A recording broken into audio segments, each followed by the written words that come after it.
Good evening. Have you ever filled a saucer with the light from a sunset?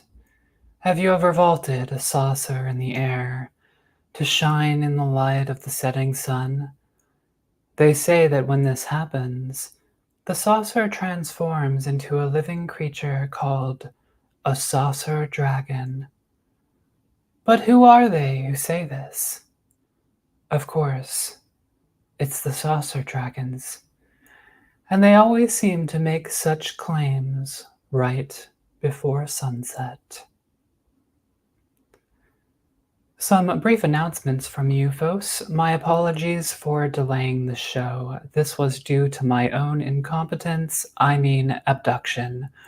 All joking aside, though, I do sincerely apologize. Also, Ufo Sunset will only occur from now on once every 2 weeks and not only under the right atmospheric conditions like rare orbs of dusk. But do not fret, solitary viewer. There will still be, or rather, there will now be, a show every week because we will now have a discussion episode that is a response or part 2 for each previous Ufos episode, where we'll talk about the last episode of Ufos, eventually have interviews, and also spend time responding to people in the chat. What happens when high-velocity arcs of plasma strike the ground? What happens when cuckoos are caught in the nest of the wrong bird? Over and over again, many times over many, many generations, again and again beyond all human imagining. What happened to Jan Wolski in Emilchin, Poland in 1978? And how does the mythology surrounding UFOs relate to the conscious and unconscious minds of humanoids? All this and more tonight.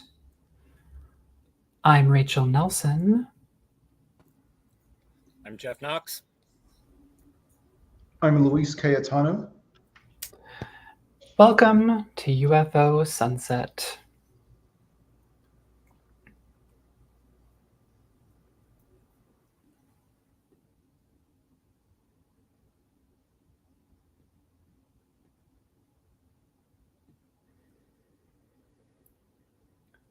And now for the rebrief. A giant disc-shaped fish washed ashore in Oregon. On Monday, a giant rare fish called the hoodwinker sunfish was found washed ashore in the small city of Gerhardt on the northernmost portion of the Oregon coast, according to the Associated Press. The hoodwinker sunfish was only first described in 2017 in a paper with lead author Marianne Nygaard, who resides in Auckland, New Zealand. Nygaard and others discovered the new species by examining the genetics and morphology of specimens. This was the first time that a new sunfish species was described in 125 years. The new species, named Mola tecta, is closely related to the more common ocean sunfish, Mola mola. The hoodwinker sunfish was previously thought to reside in the ocean waters of the southern hemisphere, although another reportedly washed ashore in California in 2019. Nygaard examined photographs of the sunfish in Oregon and said that it is a hoodwinker sunfish, adding that it may be the largest specimen ever found. The fish measures 7.3 feet in length. According to the Seaside Aquarium, the sunfish has remained on the beach and is likely to still be there for a few more days or possibly even a few weeks. Cuckoo parasitism increases their biodiversity, according to a recent study.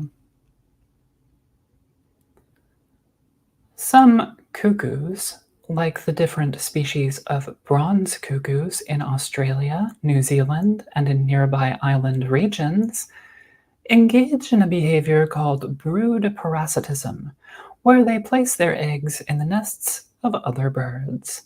When the cuckoo eggs hatch, the cuckoos push out the other nestlings and get raised in their place.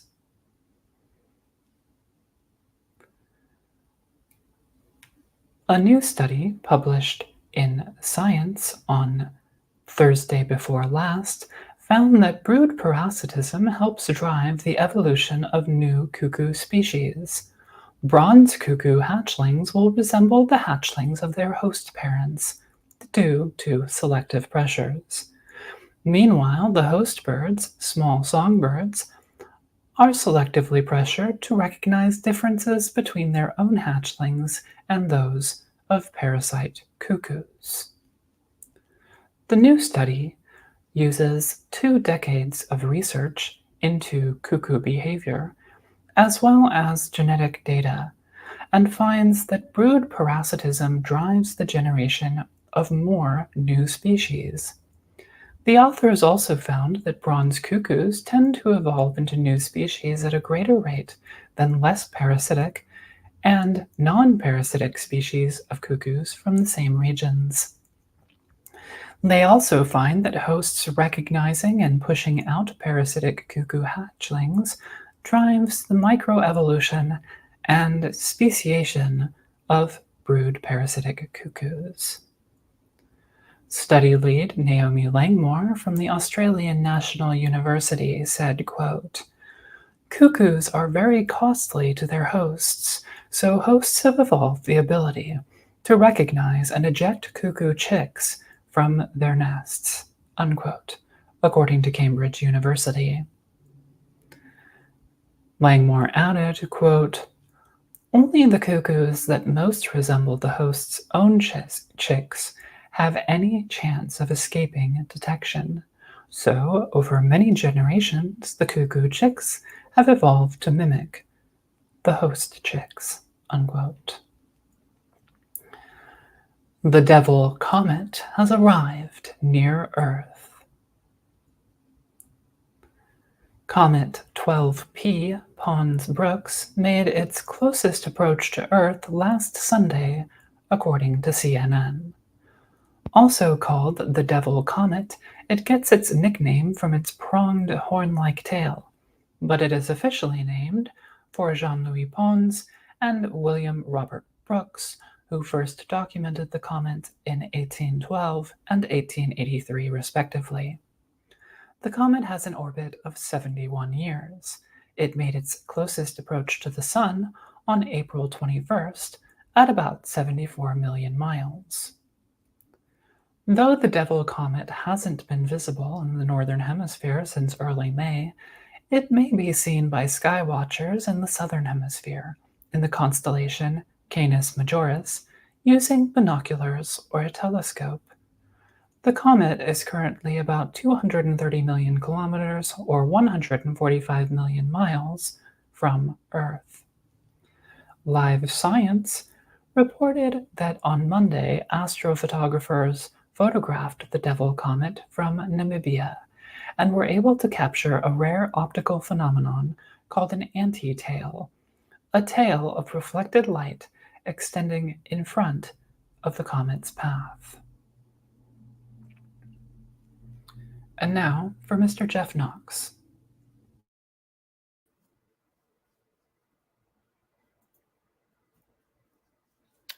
Hello. Today we're going to be talking about the Emerson abduction, or the Jan Wolski case.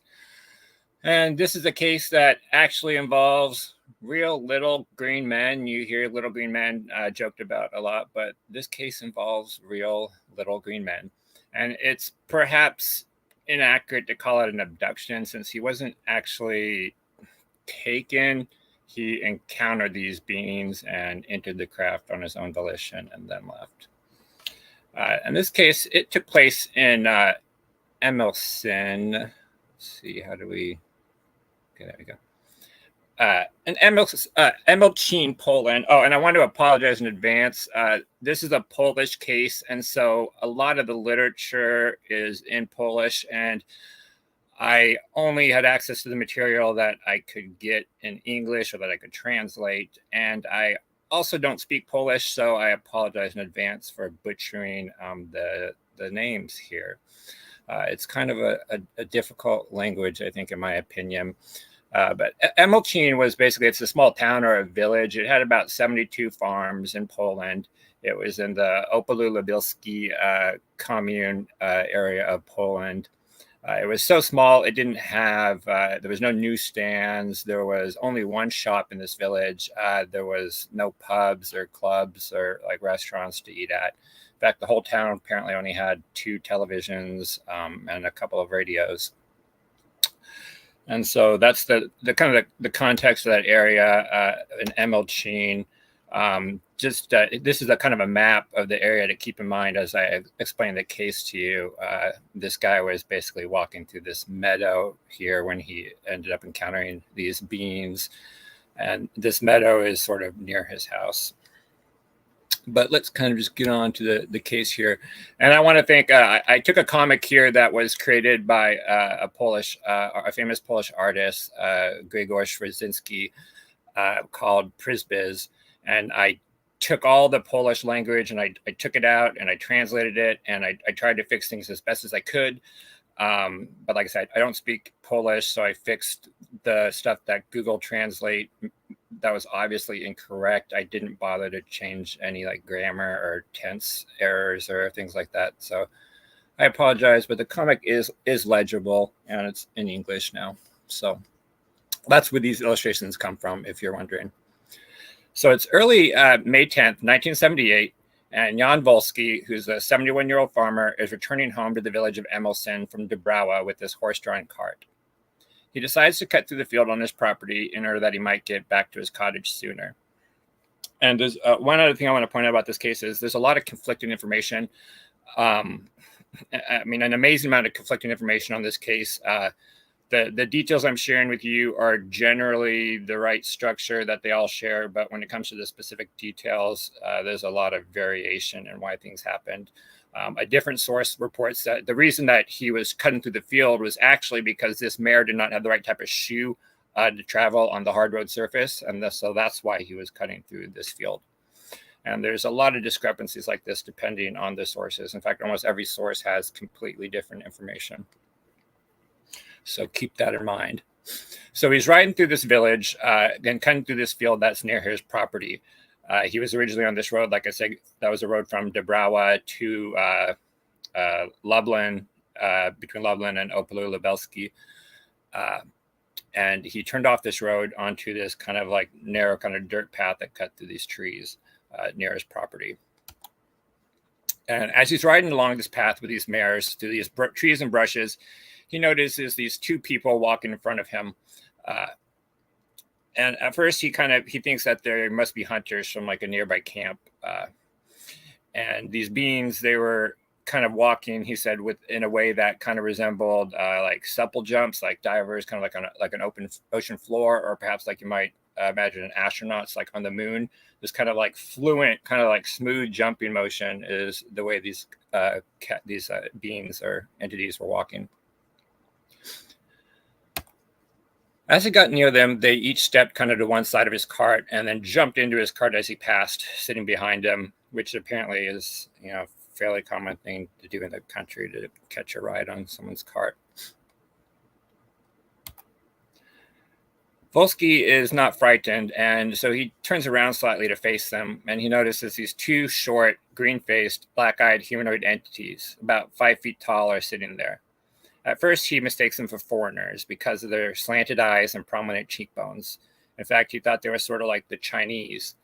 But they were different because they had this green skin. They also had this hump on their neck that he says kind of like you rolled up like a towel and put it cut around the neck. They had this hump or a lump there. They also report they had a web-like fin between their fingers up to the first joint, amphibian-like. However, I will point out that that may, in fact, be a false detail because, as we've seen in cases like Socorro, they actually inserted bogus details into this case in order to determine if there was copycats or people that were making up stories later on.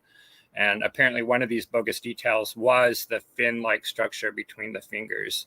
Another detail that you'll see in some of the illustrations was like a circular kind of a shape emblem on the chest or breast area of the creatures. Apparently those are made up in order to pull people off. But some of the sources do report this this pattern, and the comic reports it, but again, the comic gets kind of a lot of details wrong as well.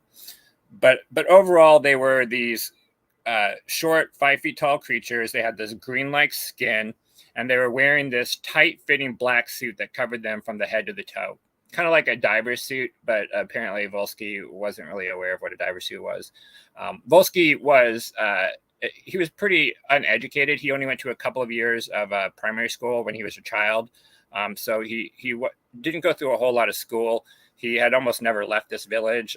He had went on vacation once around World War II. He went to Ukraine, I guess.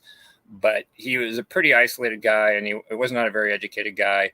And like I said, he didn't get a lot of like news or media. And so he wasn't supposedly familiar what a diver suit was. Now, these entities are kind of speaking to each other in a fast-paced voice that he could not understand. It sounded kind of like a ta-ta-ta-ta-ta-ta. And he said it was so fast that he couldn't really understand how they could be communicating with each other, how they could understand each other, because it was almost just kind of like a stutter, almost like a blur of speaking. And so anyway, so these entities are kind of behind him, and they're sitting behind him, and they're facing kind of away, the legs kind of hanging off the side of the craft. And they continue down this path with his mare until they reach this clearing ahead. Now, when Wolski reaches this clearing, he's surprised to find this large kind of white object, kind of cuboid object, hovering about 16 feet up into the air. It's about 15 to 16 feet high and about as long as a bus, but he says it's like a short bus, not like the long buses we have now, but like a short bus. And on this craft, there's these 4 cylindrical or barrel-shaped objects in the corners that contain these large screw thread-like rotating poles that are moving very fast. They're generating a humming sound resembling that of a transformer, or he says a swarm of bees. And apparently, when these poles are hovering or spinning around, kind of like a drill bit, they give off some kind of like coloring, some strange effervescent kind of coloring around them.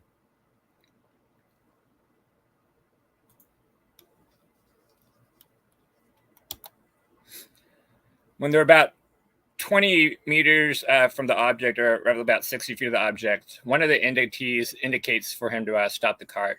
Now, keep in mind, they can't communicate verbally, like they can't understand each other. So everything like the Simonton case and many other cases is indicated basically with hand gestures. And so when they're about 60 feet away from this object, one of these entities tells him to stop the cart. And apparently his mare has quite kind of like the attitude and doesn't like to stop unless it wants to stop. And so apparently one of these entities grabs the reins and helps him stop the mare so they can stop the cart. Wolski then secures the mare and follows the beans up to this craft. Now, a platform descends to the ground from the object, and they indicate for Wolski to get on the platform. Now, depending on the sources, the platform is either already on the ground when they got there, or it descended to the ground when they walked up to approach it. And there's also conflicting detail about as far as who got on the platform here. Some of the sources say Wolski got on the platform and one of the beings got on the platform. The other turned back around to check out his mare and to investigate it. Other sources say they both got on the platform. So like I said, it's different details depending on the source here.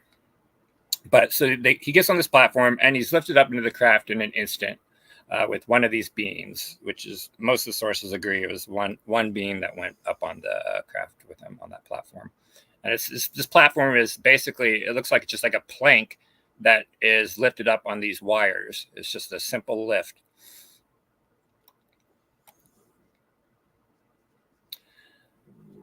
When he gets to the top, which he says happened in an instant, almost like it didn't even remember it happening. He said it was just so quick, like it was at the bottom and he was at the top. And when he gets to the top there, he steps into the craft through the small doorway.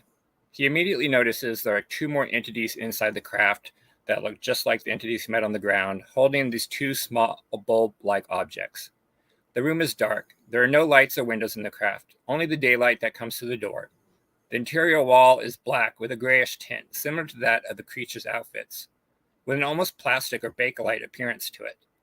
The only objects are about 8 to 10 benches situated around the craft. These benches are held up by these kind of wires, just like the lift was, and they appear to be big enough to sit about one person each. The doorway was very strange. It didn't have any hinges like you would expect on a door. Instead, it rolled up like a piece of carpet would. One of the entities that came in with them indicated for Wolski to strip his clothes. He starts to remove his jacket, his sweater, his shirt, until he has removed the top half of his clothing. He thought that would be enough, but they indicated for him to strip everything off. Wolski is then examined with a tool that resembles the two dishes or saucers. This tool makes a soft vibrating or buzzing sound as he is thoroughly checked out. And he explains that he thinks it's kind of almost like maybe it's a camera or something that's taking images or snapshots of him as they inspect him. Now, while they're examining Wolski, the entities start to eat something that looks kind of like icicles, like an icicle that might be hanging off your roof, but it's soft, kind of like cake. They're able to break it off, easily and smoothly. And they offer him a piece of it, but he refuses. So after finishing the examination, they then instruct Wolski to get dressed. The beings find his belt particularly fascinating, playing with the buckle mechanism, perhaps curious about its function. They buckle it and rebuckle it and unbuckle it repeatedly, which is kind of interesting. Sorry, I lost my place there. And as he's about to leave, he notices on the ground near where he came in, there's some rooks, which are they're ravens or crows. I guess they're called rooks in like that part of Poland and in various other places. And in front of this door. And one of these rooks seems to be moving its legs and wings, but it seems to be immobilized, like it can't really move or fly. And there's 8 to 10 or a dozen or something of these like immobilized birds just kind of there on the ground. And on the wall next to the immobilized birds are these two holes. One of these beings is holding a small band in his hand. And this tool is basically like a stick, and he says it looks kind of like a raspberry head on the end or like a ball on the end. And he sticks this tool into the holes and turns it as if he's making an adjustment. He does it in the one hole, then he does it in the other hole. And that's all we kind of hear about that. I don't know what the adjustment was supposed to be, but it's really, those two holes and those benches are the only things in that entire craft. Supposedly there's like a kind of a conduit that looks like it kind of goes along the ceiling. But aside from that, there's no instrumentation, there's no panels, there's no like control system, there's nothing to indicate like it was any sort of kind of machinery. It was like an empty room with the seat, basically. Now Wolski is dressed, and they indicate that he can leave. As he returns to the lift, he turns around and bows to the entities, wishing them goodbye. Because apparently, like I said, he wasn't afraid this whole time, and he thought these were, they were nice, they treated him well, and so he wanted to be polite and wish them goodbye. I have to say, personally, I'm not sure where he gets off thinking they treated him well. This guy met some strange creatures. They made him come into his craft and get naked and then sent him on his way. If that's treating you well, I don't know. But anyways, so he thought they were these very nice, pleasant beings, and so he wanted to wish them goodbye, and so he did. They mimic his motions and return with his bow with a smile or kind of like a grimace. He goes on this lift, and again, just like when he got on the lift, he was down at the bottom in almost an instant. Some reports say it didn't quite go all the way to the bottom. He had to jump off the lift to get to the rest of the ground. But he's back on the ground, and he's walking back over to his horse or his mare. At this point, he estimates he's been in the craft about 10 minutes based on the amount of grass the mare has eaten. Wolski is anxious to return home to his family and kind of tell them the story, to notify them what happened and urging them to see if perhaps they could get out and see the floating craft himself before they left. Now, his sons, I'll point out this event I mentioned happened in the morning. Supposedly it happened around, he first saw these creatures about 7:20, 7:15, 7:20 in the morning. And they say he got back home at around a 7:45. Some reports say 8. And again, this is where these details vary. There's other reports that say he didn't get home until 10:30, and another about an alarm clock he saw that said it was 12:30. So depending on the sources, this incident happened anywhere between 10 minutes and like 3.5 hours or more. So most of them have it being a fairly short encounter, and Wolski himself in 1985 would say it was only about 10 to 15 minutes on the craft. I guess if you take the time with when he first saw these beings, maybe add another 5-10 minutes. So he gets back, and his sons call on some of the neighbors, and together they decide to go investigate the site. The grass where the craft had been hovering had shown signs of usage, being trodden down and covered with dew and pass coming in all directions. Wolski returns home, leaving the rest of his neighbors and family at the site. Wolski's sons claimed they would also find footprints left by the beings, but could not describe them in much detail. Now, whether these this trodden down paths in the grass were from these beings or from visitors and the village people visiting the site, that'll be something you'll have to decide. Either way, there wasn't much they could do with the trace cases. Like I said, it was a heavily visited site. At one point, there was supposedly up to 14 busloads of people visiting the site in the time after the incident. Later, a 6-year-old boy from the village would claim also to have witnessed a bus-like craft with green-faced occupants hover over a barn at about the same time, at about 8:10 in the morning, before it would climb into the sky and vanish. And that's actually a photo of the boy in one of the television documentaries. This incident caused a lot of commotion in the local village. The local town's people, particularly the children, apparently got quite scared. Like I said, this is a small village, and the children, it sounds cliche, but literally had to walk 2 kilometers through the forest in order to get to school every morning. And so apparently these children became quite concerned that maybe they would be abducted by these UFO occupants. And so the local headmaster for the school and this physics teacher they had there decided to try to teach kind of some critical thinking to the students, just kind of calm them down and kind of put a lid on this. And they also kind of spent some time teaching them about space sciences and life in the universe, and that we haven't really discovered it yet. And I guess they spent a lot of time kind of praising the Soviet space developments of the time as well. But apparently it was ineffective, and there were still students skipping school. So the headmaster of this school decided to inform the local militia. And so he called in the local militia to the village in order to investigate the case, hoping that they would be able to just explain it away as like a helicopter or something natural. And that would be the end of that. And so they come into the village and they investigate, but they find no evidence to actually back up Wolski's extraordinary tale. The police determined that he probably dreamt the whole scenario up in his sleep in sort of like a waking dream. And if you recall, the Joe Simonton pancake case I spoke about a couple of months ago, it basically had the very similar explanation, that it was essentially a waking dream that this guy kind of integrated into his reality and confused for being real.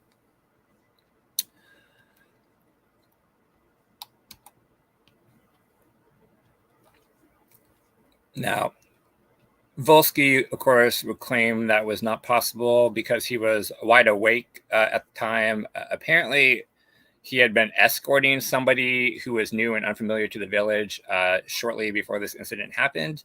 And because of his company, he was on constant alert and paying attention to his surroundings. the comic says that. Again, I cannot confirm any other sources that mentioned this person he was supposedly escorting. But again, the main books on the case are in Polish, and I don't have them.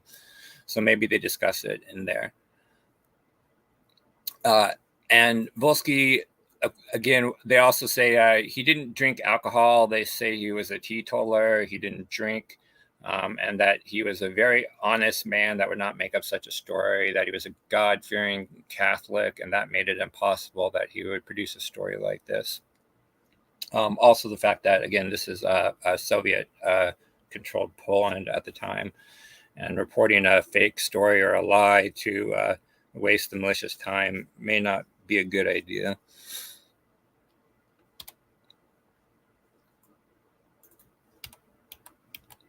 Okay.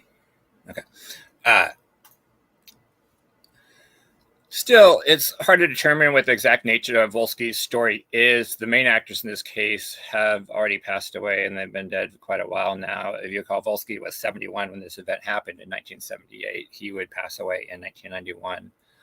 Zbigniew Bolnar died in 2003.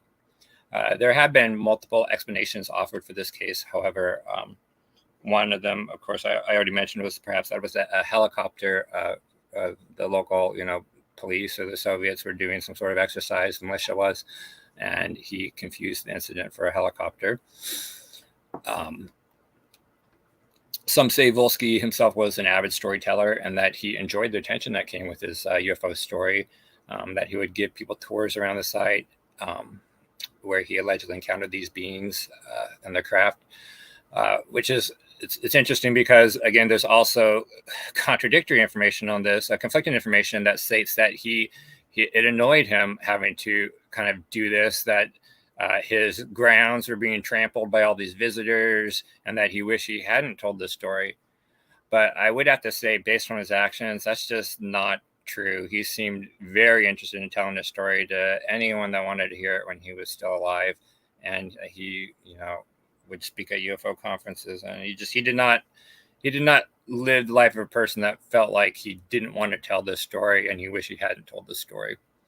So take from that kind of what you will. Others claim, in fact, that he had been drugged and hallucinated this entire incident. In an alternate version of this story, the entire affair was actually kind of a scripted plot by the communist regime to divert public attention away from the economy at the time, which I guess was in the dumps. And given the widespread news coverage at the time and the fact that the Soviet media was not independent, it was government controlled, one could make an argument that there was some reason why they chose to give this story so much publicity and attention at the time. In fact, it was really the first major UFO story that kind of hit the news in Poland.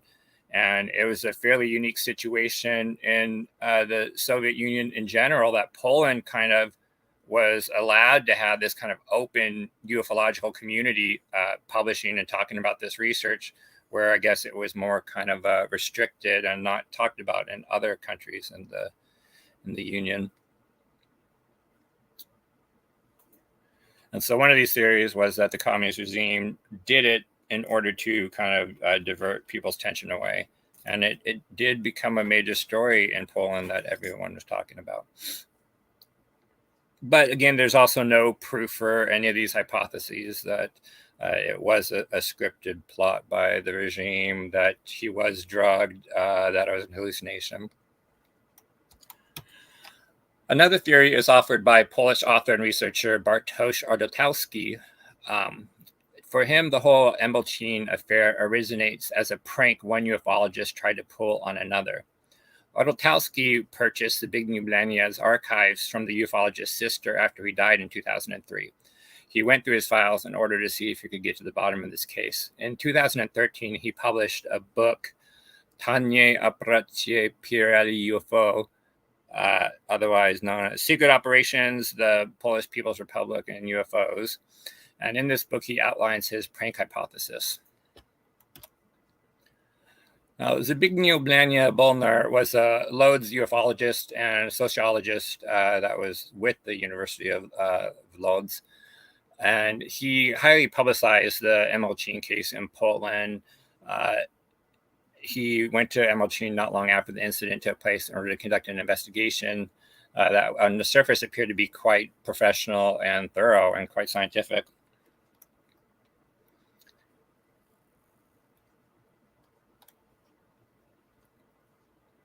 He invited a psychologist and a psychiatrist to perform tests on the lead witness and determined he was of a sane mind and good mental health. There was a variety of different tests they gave him, like these apperception tests and various other tests. And in each case, they determined he didn't really have this fantasy-prone personality. He wasn't prone to lying or making up stories, and that he, wasn't kind of deranged or mentally unwell. By all accounts, he was in good mental condition. They also subjected him to a number of medical tests. And Blania took this whole incident quite seriously. He described the results of the investigation in 2 books. One of these books, Zdzierżniew Emelchin, Event in Emelchin, was probably the bigger book. I believe that came out perhaps in 1996. But for years, Blania didn't say how he found out about this incident in Emelchin. It was only in the book in 1996 that he actually mentions he learned about it from another Lublin ufologist, Witold Verjanek. Witold Verjanek learned about Wolski's encounter shortly after it happened from a coworker. Some claim that Witold actually knew Wolski's son beforehand, and Ardotowski says he spoke with Verjanek's wife, and that she did actually confirm this. But there's kind of a lot of dispute when it comes to this Verjanek guy. Verjanek had actually already spoken to Wolski and learned the details of the case, and recorded a kind of an interview with him, and he informed Blania of the story in a telegram on March 28th. This telegram is from March 30th, roughly 20 days after the incident. Verjanek had this habit of using hoaxes to kind of like make a point in UFO circles. 6 months earlier, he had produced fake UFO photographs that he had sent into a Polish television show, Sonda. They then forwarded these photos on to Blania, which is the local kind of the main UFO expert at the time. He was basically the Stanton Friedman of Poland. So they forwarded them on to him for consultation, and Blania and Verjanek stayed in touch from that kind of point on. About a month or two before the Emelchin incident, the 2 gentlemen had made a bet on a television program that Blania had invited Verjanek to appear on. With the hypnotist Lech Stefanski. Blania said that he would have Verjanek hypnotized in order to implant false memories of a UFO event that never took place. And Verjanek was confident that it couldn't happen, that it would be impossible to implant these memories into him. After a session during which Stefanski was successfully able to put Verjanek in a trance-like state, the Lublin ufologist did, in fact, wake up remembering those implanted false memories. Not feeling very happy about being made a fool of, he decided he wanted to get back at Blania. He was so furious after his death, in fact, that his son, Adam Verjanek, tried to stop this story from being told by Ardotowski. He felt that it was the greatest shame to his father's honor, and that he had felt humiliated and hated Blania his entire life because of that experiment. I'll point out, from what I've read, actually, that television episode never aired. So while it did happen and he was hypnotized, it was never publicly aired or shown, so nobody actually ever saw it. So again, keep that in mind. Would you be mad enough to want to pull off a hoax like this because of an on-air television episode? It said that Verjanek had a personal interest in hypnosis and himself was a practitioner, which would actually kind of make it hard to believe, right, that he would think that you could not implant false memories with hypnosis. If he was such a skilled hypnotist and qualified and knowledgeable about the field, why would he have thought that in the first place? But anyways, he decided to play back Blania in kind, and that he would hypnotize Wolski, implanting the story about encountering small green men in order to trap Blania in a hoax and later make a fool out of him when it was exposed. One might ask then why it was never exposed, why it never came out of hoax. Why did he pass up on this opportunity to make a fool out of what was supposedly his hated enemy? In fact, Blania went on to become quite famous and respected researcher because of this case. This was the case that put Polish ufology on the map and put Blania on the map as its lead kind of like researcher, and made him a major famous figure in Polish ufology, which is quite the opposite effect of what would be intended with this hoax, which would be to humiliate him and make a fool out of him.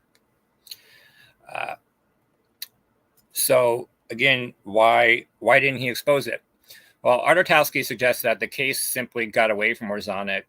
It took off far too quickly that he lost the opportunity to declare it a hoax. It had gotten too much attention with the local media, with the press, the village, the communist regime, law enforcement, just too fast. And he lost the opportunity to expose it. And at that point, really no hoax explanation would have been bought anyways, which is kind of true. When somebody pulls a hoax, it really doesn't matter if they later come out and admit it was a hoax. At some point, there will be people that won't accept the hoax. Calling it a hoax is the hoax.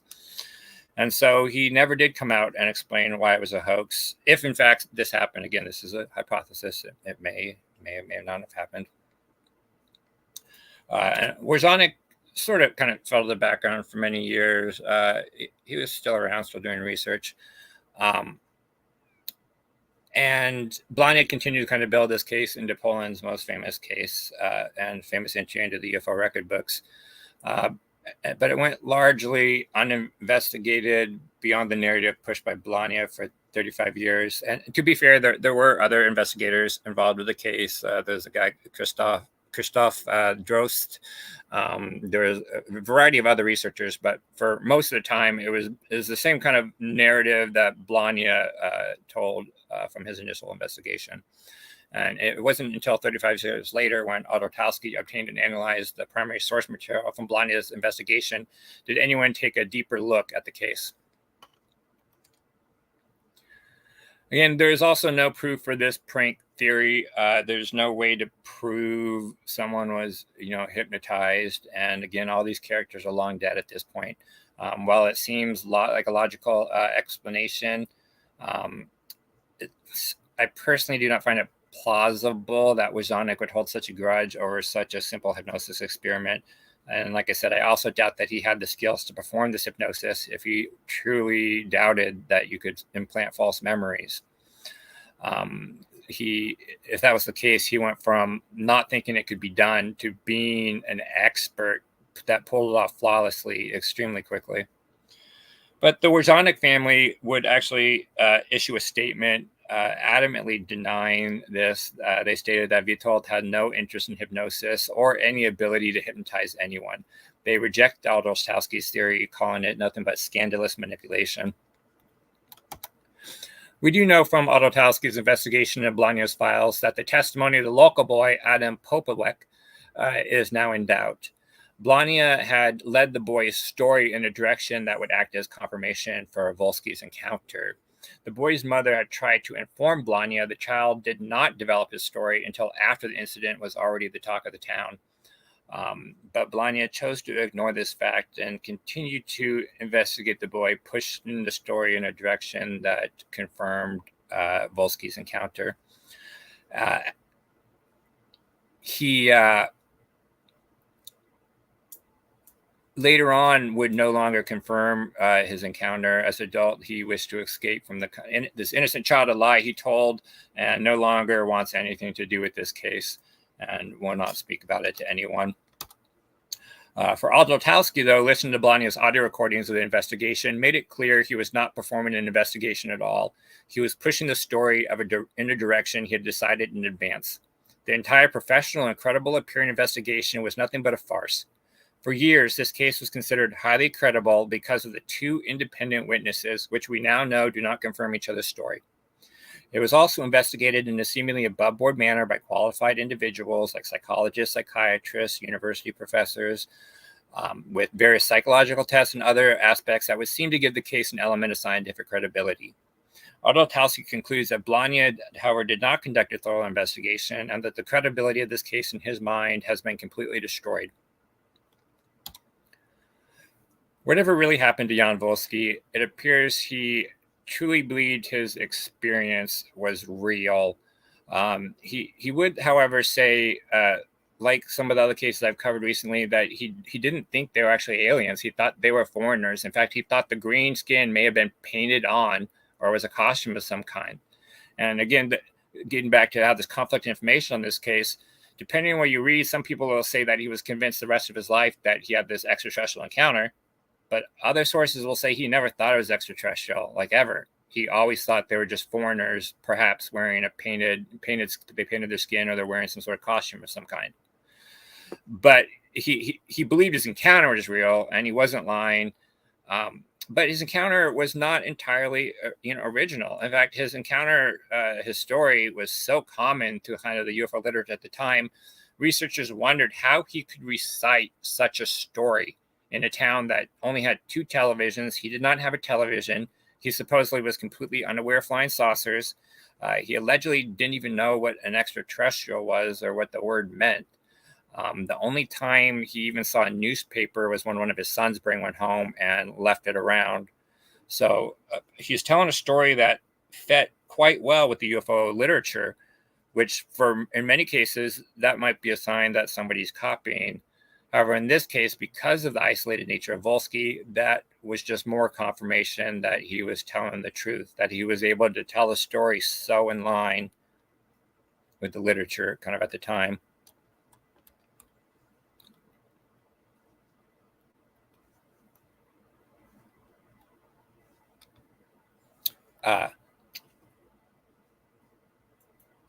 Yeah, so again, like I said, this material was supposedly unavailable at the time, this UFO literature. But he had a story, and that's a photo of Wolski in the field, and some other kind of old photos. It's not letting me change. Okay, there we go. Whatever really happened. Hey, I'm so lost. Sorry, guys. This case did have a major impact on Polish geology as a whole. Like I said, it kind of is Poland's version of kind of like Roswell, not in the crash retrieval sense, but kind of in the popularity sense.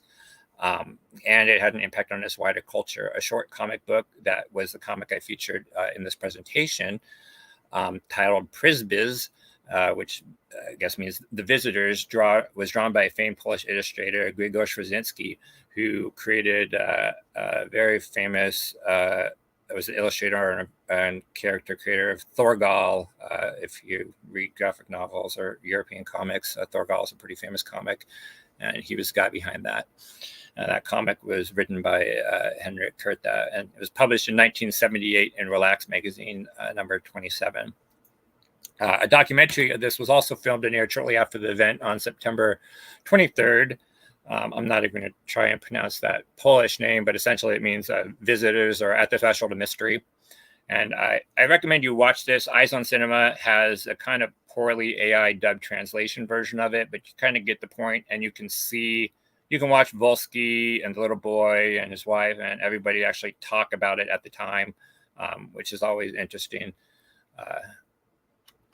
And there was additional documentaries that would air in the 80s and the 90s as well. Wolski would end up speaking about his encounter in 1985 at the Ufological Congress held in nearby Lublin. And Zbigniew Blanio was there as well. I believe Witold Wrożanek was there as well. And on October 15th, 2005, a monument commemorating the alleged landing of UFOs was unveiled in Emocin by the Nautilus Foundation, which is a Polish UFO research organization. This monument consists of a metal cube balancing on top of a platform, and on it says, on May 10th, 1978, a UFO object landed in Emocin. The truth will surprise us, or the truth will still surprise us. And this monument is significant in another way because it's actually the very first, supposedly the very first monument commemorating a UFO abduction. So I guess before the Betty and Barney Hill monument or plaque was put up, before any of these other abductions, I guess this was supposed to be the first monument put up. And a Polish artist, Hubert Cherepak, also created this cool art exhibit recreating the event. He created this kind of really cool 3D model of the craft, and he put these children in these kind of black, toe-to-head outfits and took them out to the side and did this photo set. And then he created this art exhibit where he put the photos all along the wall and has this model. And it's really cool. I like his model. He also did an exhibit involving Nazi UFOs, but they're kind of cool looking, but as from an art perspective, but not real. And the village has embraced its kind of legacy as a UFO landing site. For many years, they've held these festivals and events near the monument. There's a time capsule there that was put there in 2011 that says a time capsule to be opened in 3011. So put that on your calendars, guys, and 3011. You can go open that time capsule there. And in fact, they say about 2 to 3 people a day still kind of stop by the village to see it. Again, it's a small town. There's not really anything to do there, but people driving through town and foreigners still do stop by to see this monument. And you can see the monument yourself. It has a 24-hour live webcam. I've been watching these flying rods, i.e. bugs, fly in front of it, at night on a regular basis. And there is, in fact, a picture of the old Wolski home and one of the festivals. I believe that was a festival they had there in 2009. And they actually just had a festival a few weeks ago as well, one of these picnics, these ufological picnics at the site.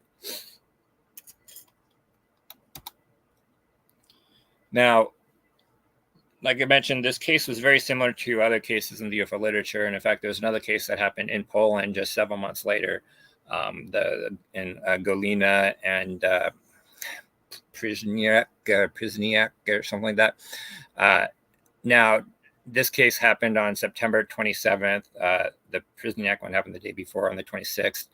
And now it's important to note that documentary I just showed you, that main one from 1978, aired 4 days before this Galena polling case. And as you can see, the entities are almost identical. In this case, they saw a guy was mushroom hunting out in the forest, and he saw, again, kind of a cuboid, kind of like craft, and these 2 small, kind of 5-foot tall entities with green skin and these overall outfits. And they were interested in his motorcycle. He showed him how his motorcycle worked and explained it. And they kind of went back in the craft and it kind of took off. And it looked very similar, the craft did, except it was kind of, instead of this kind of whitish opalescence, it was kind of like a bluish, whitish kind of color to it. And one of the other encounters, there was a school encounter that I mentioned the day before on the 26th that, again, it was described in much the same way. These children saw these entities. However, they described the entities with that. I told you Blania had suggested they put fake elements in the story in order to pick up copycats. And one of those was the webbed hands and this insignia kind of like on the chest or breast area of the thing, this kind of red symbol. And these children did report this red kind of symbol, which was in the documentary that had just aired a few days before. And so Blania concluded that children case with the school children was fake, but he believed this Galena case that happened the following day with the guy on a motorcycle that was out picking mushrooms was in fact a real case. Now, as far as other corroboration in Emmelchine, I'll mention that on the day of the event, besides for that boy, there was not a whole lot of people that came forward to support the case. Supposedly, there was a loud kind of a thundering sound that was kind of heard, almost kind of like a sonic boom, like a vibration that they said they felt emanated from under the ground at about the same time this encounter happened.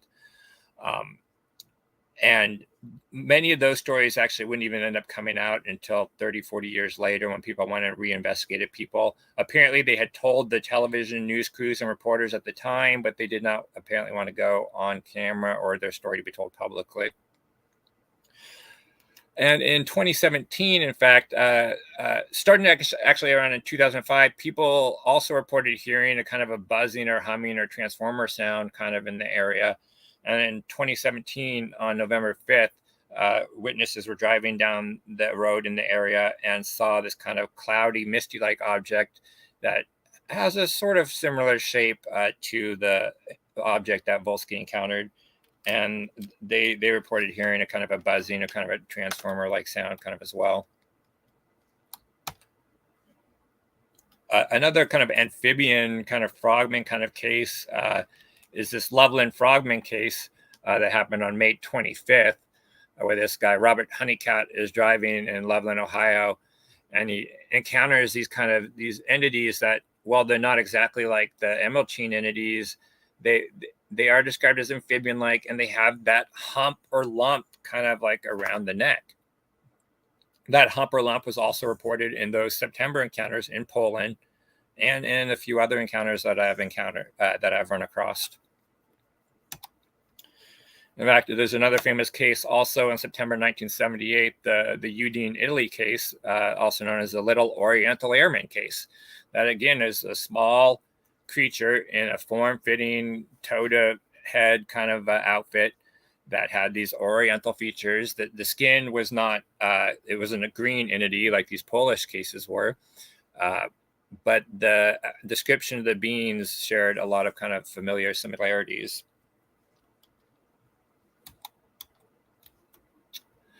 And so that's basically what I got for the presentation. There's a lot of other various kind of weird details about this case. One involving a supposed devil stone in the area that has some sort of relation. These stones are UFO navigation beacons, and they're put on these kind of like grid lines like around Europe. And one of these stones just happens to be where Wolski's encounter was. There's another story about the TV crew that was there in 1981 was doing an experiment with a pendulum, and in front of the whole crew, this pendulum supposedly just vanished. Supposedly there's a smell of sulfur relating to his when he was in this craft. One source claims there was this acrid smell, kind of like sulfur, and that it got so bad in his clothes that for days, like, he couldn't even wear them because they smelled so bad of the smell. But again, I could only really find one source that kind of said that. So there's a lot of interesting tangents and stuff and places you could go with this case. And if there's something I didn't get to, we will have a discussion episode next week, and you can ask me, because I'm sure there's lots of things I missed. But I believe that should do it for now. Back to you, Rachel.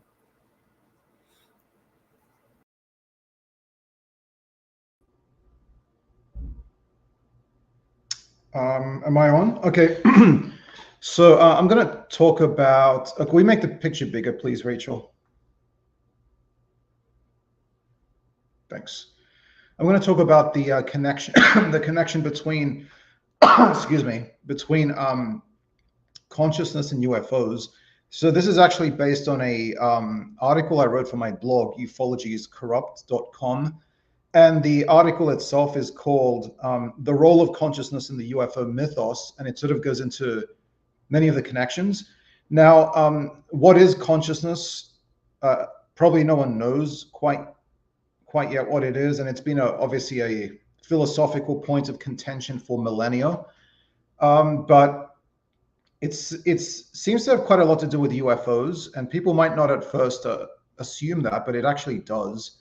And the ways in which the topics have kind of been linked or connected are very multifaceted, as much as the UFO topic itself is. So let's see. So a lot of what actually underlies belief in space visitors, although not all UFO stories are about space visitors, some are about interdimensional entities, etc. But what underlies it is largely a dissatisfaction with the standard categories of material science. and a desire to extract from it, along with the experiences had by many people, a kind of spiritualist meaning or interpretation that links us as individuals and as a species to the wider cosmos. And many, even though many believers see things in broadly materialist terms and are concerned with the mechanics of like interstellar space travel, the possibility of reverse engineering supposed alien technology, the humanoid shape as a configuration of alien biology, and sensor confirmation of UFOs from Navy fighter jets, it's still true that much of the focus in ufology revolves around the question of consciousness and our connection to the universe. So this stream of thought has got a very long pedigree going back to the contactee movement, which is a sort of broad brush term, but basically it's kind of after, I guess it grew up around 1947 or a little bit after that, and then into the late 1970s. And that talked a lot about the Space Brothers as the aliens who are trying to help us. But it's also been more recently concretized and taken to really absurd lengths in works like Making Contact, which is a book from 2021. I really recommend people read this book. It's completely unhinged, but it still nicely summarizes kind of the beliefs out there in the spiritualist side of ufology. It's got contributions from many people, including Nick Pope and others, but it's pretty unhinged, just so people know. But something close to a total rejection of rationalism and materialism is espoused in those sorts of works. The question of consciousness has long vexed philosophers and scientists. There's no universally agreed upon definition of the term, and it can also denote different things. So subjective self-awareness, qualia, sentience, a sense of self and personhood, and even knowledge generally. So why the UFO genre has become so infused with the question of consciousness and its different meanings is a fascinating and important sociological and cultural question that's worthy of serious study. So here are some of the ways in which the issue of consciousness, however defined, manifests itself in UFO and alien stories and accounts. So UFOs are purported to be capable of doing things that make a purely nuts and bolts approach untenable, and in which a spiritual or immaterial element is seen to be necessary. Like apparitions, UFOs can disappear or materialize. They can engage in aerial maneuvers that are deemed impossible for physical craft. They can merge or split apart, and they can change shape.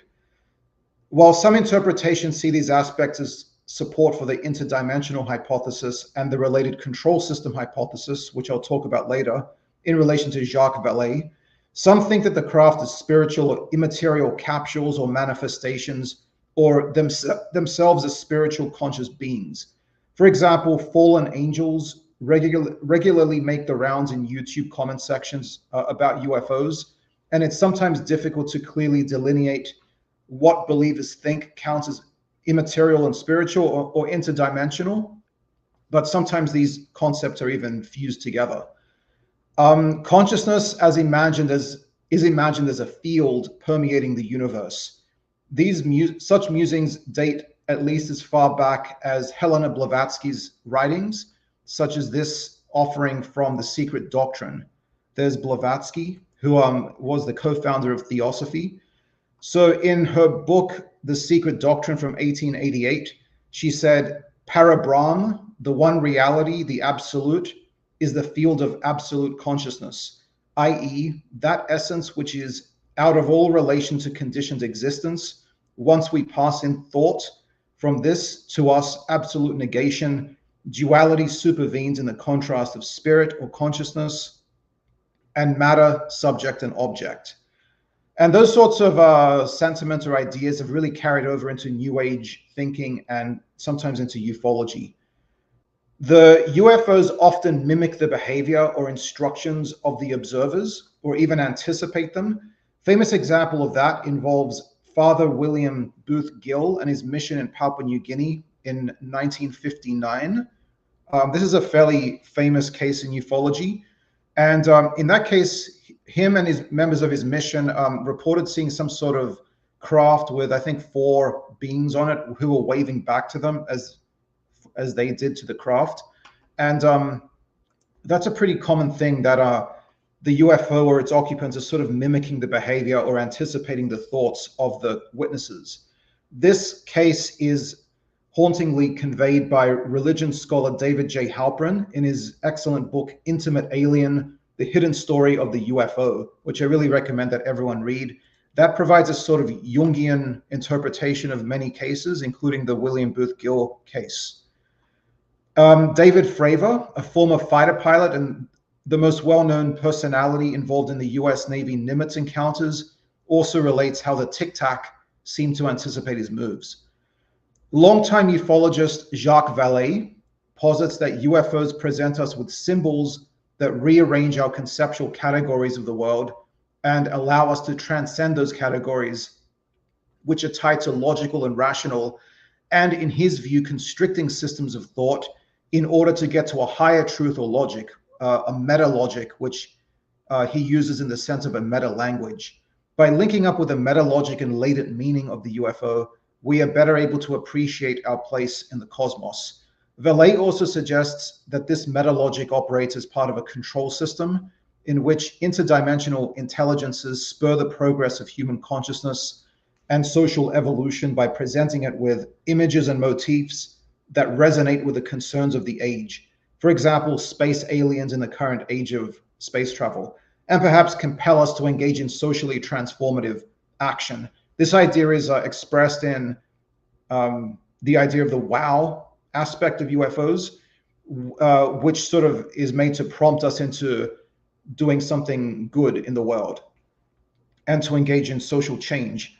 So that idea is also conveyed in Grant Cameron's chapter in the aforementioned book edited by Alan Steinfeld. The chapter is called UFO Disclosure and the Theory of Wow. Quantum mechanics is regularly invoked in a cavalier and dubious fashion to promote the idea that consciousness is non-local and that the universe is not temporal but relational. Another view espoused by Vallée, who hails from an information science and cybernetics background, and he's also got some leanings towards Rosicrucianism, in which information and meaning are connected across what we normally experience as discrete spatial and temporal intervals. So in Vallée's view, kind of the universe may not have a true temporal aspect. That's just how we experience it, as a sequential series of events. But in fact, it's really a relational universe where everything's related to everything else. And if we can decipher that, we can maybe understand the UFO behavior better. These sorts of ideas are also rather similar to those of the British, formerly far-right extremist David Miat. Here he is. He actually converted to Islam after the 2001 attacks. He praised the Al-Qaeda attackers, but he later renounced violence. But he was initially a far-right kind of white supremacist type who had some ideas about UFOs. And he was sort of espousing something a little bit similar to what Vallée is saying. He talked about how you could tap into like a platonic realm in which time and space don't exist, and use their own bodies. People can use their own bodies as nexions to undertake supernatural feats, and maybe use this for space travel as well. So maybe the UFOs are using these nexions. And according to Miat, we might also be able to power the spaceships and explore the universe using willpower as a form of Faustian magic. Also linked to quantum mysticism is the currently fashionable New Age woo about vibrational frequencies, self-actualization, 5D consciousness, and all of that stuff. These notions have a long pedigree going back to the contactees, many of whom were also heavily invested in New Age ideas in the Californian subculture. There's a little chart there showing kind of this idea that's popular in many New Age circles. I'm sure you've heard of vibrational frequencies. So the easy traction that these tropes garner in our society, it may well speak at least partially to a pattern of pathological narcissism and indifference to the veracity of scientific claims. Not to denigrate people, but I think some of it is down to that, which also makes it unsurprising that many New Age types go in heavily for anti-vax and fake news claims, a worrying trend that Jules Evans has detailed in his brilliant series on spiritual eugenics. And I really recommend that people check that out, that series. There should be another slide, by the way. So importantly, Evans is a practitioner of Western spiritualism himself, but he's taken it upon himself to highlight and call out the more disturbing and toxic currents within this tradition. Yeah, there's one of his articles about spiritual eugenics. The very same hyper-atomized society that we inhabit produces narcissistic tendencies and extreme alienation that we then seek to resolve through narratives about cosmic connectedness, which itself often possesses the germ of narcissism. For instance, notions of being adepts of superintelligences or of being chosen by ET, like the star seeds. So like people try to kind of resolve the narcissism by engaging in something that is itself grown from that very narcissism. So the idea that you're special and that you're connected to some sort of greater cosmic consciousness, or that you're chosen by ETs. Brian Senties of the Skunkworks blog has made the insightful remark that ironically, the Enlightenment may be partly to blame for these tendencies, emphasizing as it did the need for individual thinking and a natural distrust of authority. There were some streams within the Enlightenment that were distrustful of democracy, but I think most of them espouse democracy in some way. But we're now seeing a lot of kind of authoritarian ideas permeating in society and posing a threat to democracy. But you still have this kind of hyper individual take where reality is just whatever you think it is. We see that with the unthinking reflex is often harbored by like Trump or anti-vaxxers, rejecting all medical scientific knowledge pertaining to COVID, and because it hails from a distrusted authority in the form of the scientific community. So that's individualism that's gone too far. Self-aggrandizing notions of being an adept or an initiate of higher intelligences are the ineluctable outcome of the dichotomy and tension between hyper-atomization and the need to confirm or affirm individual agency in a world of information overload and soulless capitalist consumerism. Elitist and eugenics promoting strains run deep in New Age practice. The starseeds see themselves as specially attuned beings who can guide humanity, or at least themselves, to a new, more enlightened age. There's another article by Jules Evans. UFO and alien encounters are associated with altered states of consciousness, with witnesses, contactees, abductees, experiences regularly reporting loss of bodily control, missing time, a transference of information and or dialogue between themselves and the ufonauts via telepathy, deep feelings of euphoria or terror, a sense of intimate connectedness to existence, and sometimes with the ufonauts themselves, a linking of past, present, and future, and a sense of ascending and descending through vistas of space, sometimes at the same time. Many reported experiences are highly reminiscent of or are outright examples of hypnagogic and hypnopompic hallucinations. Whitley Strieber, who became famous, became perhaps the most famous purveyor of consciousness-related narratives about otherworldly beings after publishing his Communion book in 1987. He talks about his experiences, but those are largely probably just hallucinations. He himself alludes to the dreamlike quality of his encounters with the others, right? And skeptical observers have long drawn attention to the close fit that his experiences bear to the aforementioned types of hallucinations. Channelers have long played a role in the UFO mythos, including among the contactees. See the book A's for Adamski, The Golden Age of the UFO Contactees, 2018 by Adam Gorightly and Greg Bishop. Really, really good summary of all the contactees. And he describes they describe the contributions that each of them made. But many of their ideas are still current, okay, so in ufology. So with many people claiming to be able to channel the minds of ETs, or even to be the same self-described ETs, at least during a kind of seance period. And there's also, in my article, there's a link to a UFO documentary from 1980 called UFO Syndrome. And there's a guy called Brian Scott who is channeling an alien he calls Voltar. At least he claims that he's doing that. Channeling as a ufological item is a continuation of its presence in cosmically themed esoteric practices, such as theosophy, which alluded to ascended masters concentrating their consciousness through the portal of Venus, and John Ballou Newbro's OASP, A New Bible, in the Words of Jehovah and His Angel Ambassadors from 1882, which was an obscure work that was popularized by Ray Palmer in the 1950s and detailed a galactic hierarchy in which Jesus traveled the cosmos in an ethereal ship. Brad and Francie Steiger, who have for decades advocated a consciousness-based, spiritualist, and interdimensional take on UFOs, and have written books on the topic, as well as appearing in a number of TV specials, have also been proponents of the channeling aspect as a source of communication with the extraterrestrials.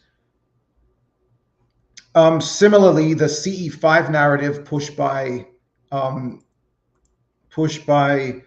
disclosure activist Stephen Greer, in which one can communicate with ETs through meditation, preferably in the desert.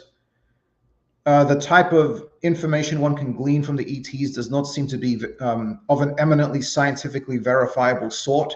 And it's sort of like the stock standard, aliens just want us to love each other, which we've been hearing for decades. Those sorts of tropes, of course, go back to the contactees and the Space Brothers narratives. There should be another slide, please. Yeah, there's Stephen Greer. The UFOnauts are imagined to be, or at least have the ability of transmogrifying into incorporeal entities able to pass through walls or engage in sort of ghost-like behavior, and sometimes harbor overtly benign intentions, and other times more intrusive or inscrutable ones. They can traverse, whether naturally or through some sort of technological means, the material world and the subtle realm, as John Mack termed it, or something in between, taking us with them on this journey. The UFOnauts seem to need us for something, perhaps to complete themselves by engaging in the emotions and joys in which we humans are capable of feeling. So maybe that's a kind of story about ourselves that we need to find ourselves, but it's being told through a kind of alien narrative. And Whitley Strieber talks about this as well in his stories. The UFOnauts are often described as bringing guidance and a model for a new way of life that is not ecocidal. This awakening of a cosmic evolutionary trajectory will connect us with creation, the source, God, etc., and we will have achieved cosmic brotherhood once we awaken and reach this new level of consciousness. As Vallée warned in Messengers of Deception from 1979, that's been updated since then, but there was a initial edition of that book in 1979. There are also some worrying tendencies in which, in some of these narratives, namely that the Space Brothers were often imagined to be racially homogenous and ruled by a totalitarian elite, promising humanity utopian bliss. It seems that many people today, given the vicissitudes of democracy and its seeming aimlessness, wish to anchor themselves to something more organic, even at the loss of liberal institutions and the rule of law. Ironically, Vallée has continued to push his own Fortiana well past its welcome. Among many in the New Age crowd, evolution is seen as a teleological unfolding of progress, which is something like the term's original meaning, and has itself been turned into a religion in some quarters.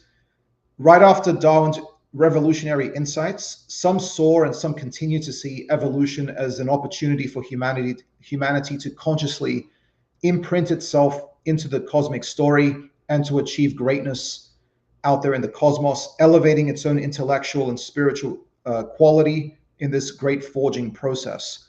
Here again, we can note the dangers of eugenics ideas, which with some groups of people being seen as worthy of participation in this grand evolutionary game, and others should be left by the wayside of history. David Miat's Fascist Cosmic Imperium is an example of that. And the contactee movement became increasingly interwoven with psychedelics and altered states of consciousness in the 1960s and 70s. There's actually a picture of one of the conventions, the Giant Rock Interplanetary Spacecraft Conventions. That picture was taken from 1957. And this was like a convention that was held from 1954 to 1977. And many contactees went there, and many people interested in UFOs, these sorts of questions, went there, and they exchanged ideas, and it was kind of like a Woodstock of ufology. But yeah, it became more psychedelic into the 60s and 70s. And the message of the contactees itself was arguably a premonition of the hippie counterculture in that and also other regards, aiming as it did to get away from standard restrictions of middle America to expand consciousness. Much of the talk one hears among New Age proponents about tuning into vibrational frequencies originates from this period and overlaps with a desire to reach blissful states of communion with the aliens who was seen or felt to be contacted on an expanded universal spectrum that could be tuned into like a radio. Contactees like Bernard Copley wrote about hallucinogenic drugs and the link to ESP. The rock and roll music scene, including Pink Floyd, also tapped into this counterculture, expressing a fascination with flying saucers and the possible connections to drugs. UFO theorists like John Keel, with his super spectrum hypothesis, would also draw a link, and as would famous DMT psychonauts like Terence McKenna. Yeah, there's Terence McKenna. The pineal gland as the third eye or gateway to the subtle realm was invoked. This trope has a long pedigree and continues to this day. A version of panpsychism is sometimes evoked in UFO accounts, with all of existence being conscious and our minds seen as small pieces of a much larger universal mind. This is a theme explored in the aforementioned Making Contact. One can imagine, and many experiences believe that they have partaken in tapping into this mind, this universal mind, to access a hidden library of knowledge, instantly gaining wisdom and esoteric truth. This was also a theme in the writings of Helena Blavatsky and continues today in the garb of quantum mechanics, but is also seen in stories like those related to CIA and Army psychic spies, reputed to be capable not only of spying on Soviet nuclear installations, but to catch glimpses of an ancient Martian civilization. The latter vision by Joseph McMoneagle, his book there. So he was involved in these psychic spy programs. He reported that he could see back in time to Mars, and that there was a civilization of kind of Nordic-looking people living there. This particular story by McMoneagle was latched onto by the co-founder of the alt-right, Jason Reza Georgiani, to argue that there was a time-traveling secret civilization that set up shop on Mars by traveling back in time hundreds of millions of years ago, only to have to ultimately evacuate back to Earth during the Cambrian period due to a nuclear cataclysm on the Red Planet. So it's not unusual to find these sorts of esoteric and alien-themed stories on the political far right.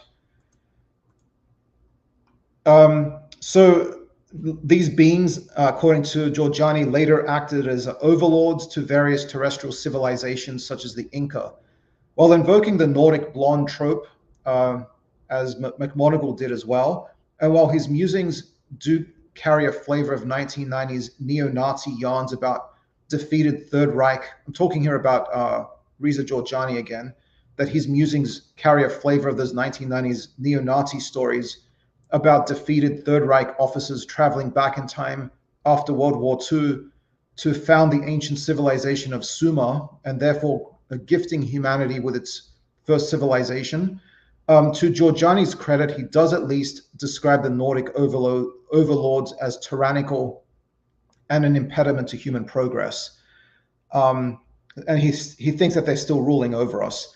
And he's also disowned the alt-right, but he still kind of dabbles in racialist sort of eugenic sounding ideas. So that's still problematic. And all this Forteana and esoterica, which is really just stories. Experiences often report heightened levels of consciousness, deeper understanding of the world and psychic telekinetic powers after returning from their time on board an alien craft or being in contact with the Ufonauts. This has been taken up by promoters of the Skinwalker Ranch saga with their talk of a hitchhiker effect, in which like paranormal events follow you around after you go to the ranch. Eric Davis, who was involved in the ORSAP program, reports that as well. But it's also been a theme that was espoused decades ago in the writings of Jacques Vallée, who has invoked Uri Geller as an example of a genuine experiencer bestowed with extraordinary abilities after he supposedly encountered an otherworldly presence.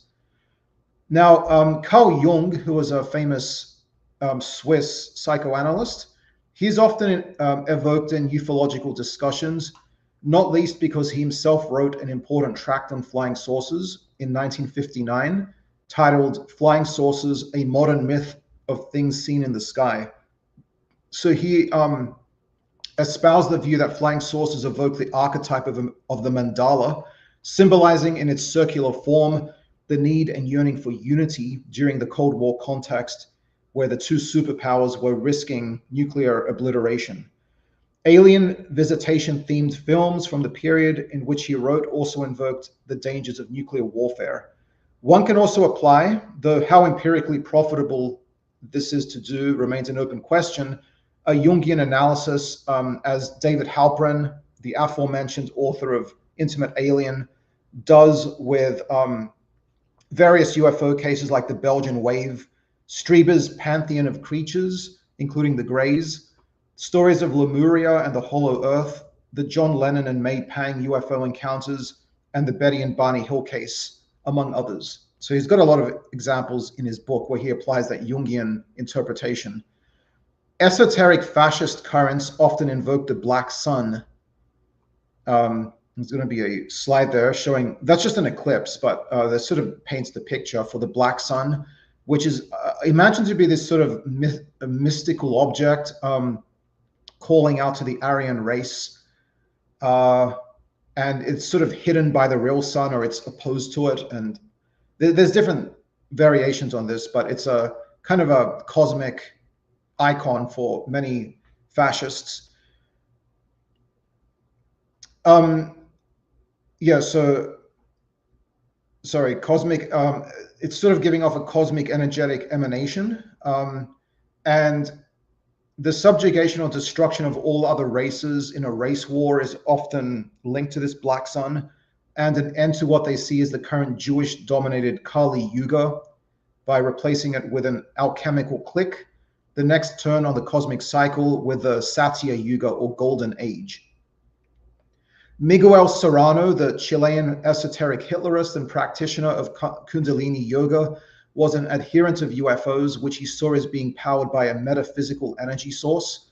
He also claimed that it was possible, through an act of sheer will, of turning oneself into a flying saucer. He actually thought that Hitler himself turned into a flying saucer at the end of World War II. Importantly, Serrano also invoked Jung, though to say that he took the latter's archetypes too far would be a massive understatement. For Serrano, who actually struck up a friendship with Carl Jung, but ultimately that didn't last because, well, among other reasons, Jung was not a Nazi. But he said that Jung had merely psychologized the literal supernatural race memory of pagan gods in his essay Wotan in 1936. Returning to flying saucers, it's ironic to note that the circular form can come to encapsulate unity, but also act as an icon for deranged racial supremacism. Brian Sentes advances the notion that UFOs represent a collective dream, though not in the Jungian mold, of the so-called advanced societies who project their technophilia into the UFO by seeing it as a vehicle implicitly embedded with the solutions to our problems, because we think in terms of technocratic solutions. So, look at all the talk about in the UFO circuit about free energy and reverse engineering the flying saucers to get a power source that will solve all the world's problems, right? So it's like a technological fixation projected onto the UFO. And we also see aspects of this sort of technophilia and cosmic frontier thinking in the Martian space Nietzschean fantasies of Elon Musk, Peter Thiel, and other tech bros.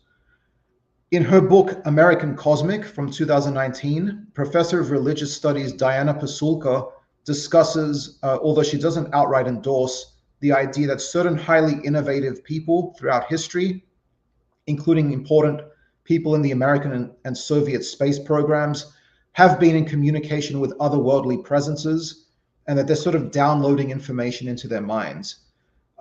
Proponents of this view speculate that the true creative spark of genius comes about by allowing these intelligences to just sort of come to you and let them conjure the eureka moment in your mind. The solution to the pertinent problem only seems like a spontaneous epiphany, but in reality, according to them, it's a gift bestowed by these intelligences.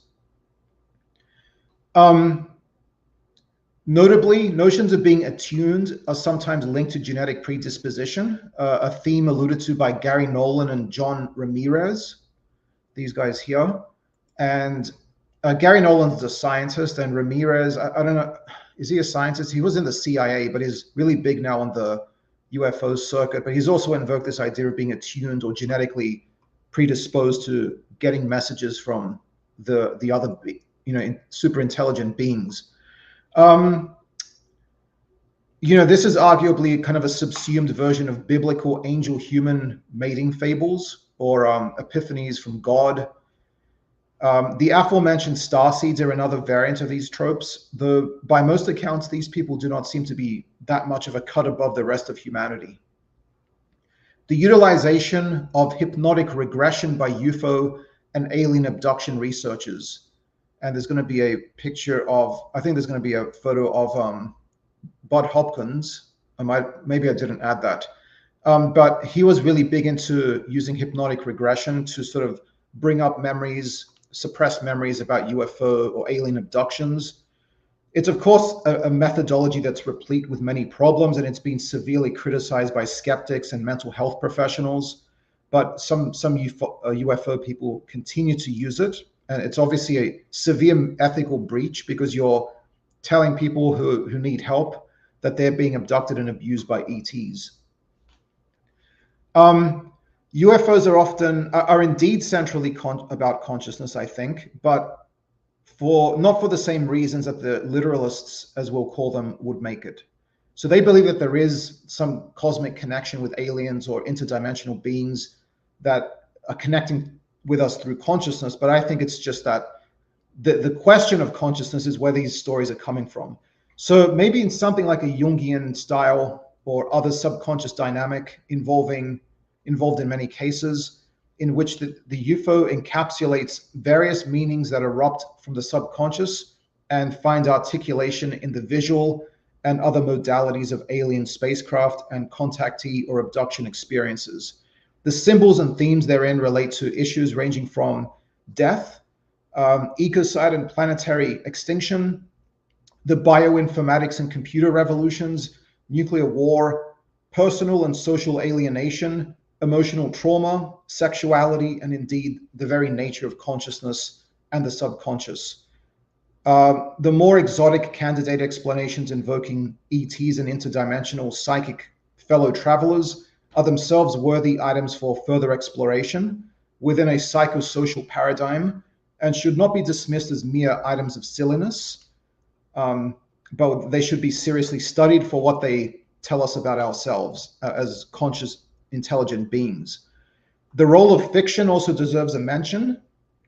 The underlying urges and drives that motivate the UFO stories are very much terrestrial, but they can still be imbued with elements derived from science fiction and fantasy, though these elements themselves could be reflections of social stresses and anxieties. Stress, hallucination, misidentifications, confabulation, and embellishment, cult brainwashing, the suggestibility of the mind, pareidolia, neurobiology, and psychosocial processes round out the rest of the field and make literal ETs superfluous. So we don't need ETs or anything exotic like that to describe or to explain what's going on. Although we don't yet have all the answers, we're getting there. So, whatever consciousness is, it's an important topic, and it's going to continue being debated for centuries. And I think it's still going to be an element of ufological narratives. Anyway, that's pretty much what I wanted to say. Back to you, Rachel.